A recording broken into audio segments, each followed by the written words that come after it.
میں روز سفر کرتا ہوں 150 کلومیٹر تک، تو نمازیں کس طرح پڑھوں، اور اگر نماز کا وقت راستے میں آ جائے تو کیسے ادا کروں؟ بسم اللہ الرحمن الرحیم۔ شرعی مسافر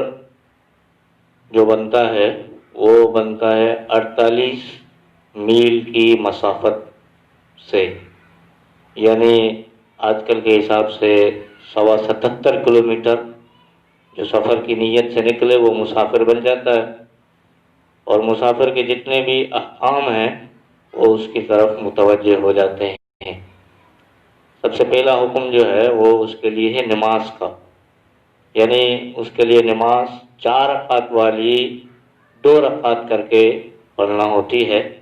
یعنی اس کو ہم کہتے ہیں قصر، اور جو سنتیں ہیں وہ اس کے لیے نفل کے درجے میں آ جاتی ہیں۔ اور بھائی نے جو سوال پوچھا ہے اس کا جواب یہ ہے کہ جب یہ اپنے گھر سے 150 کلومیٹر مسافت کے لیے نکلتے ہیں تو بیچ میں جو نمازیں آتی ہیں ان کے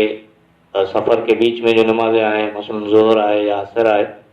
تو یہ 2 رکعت کر کے پڑھیں گے۔ لیکن اس کے لیے شرط یہ ہے کہ مقیم امام کے پیچھے یہ نماز نہ پڑھیں، اکیلے پڑھیں، یا یہ ہے کہ اپنی جماعت کریں، تو اس صورت میں یہ 2 رکعت پڑھیں گے۔ اور اگر ان کے پاس اپنی گاڑی ہے، فرصت ہے، تو سنت نوافل وغیرہ پڑھیں، لیکن اب اپنی گاڑی نہیں ہے،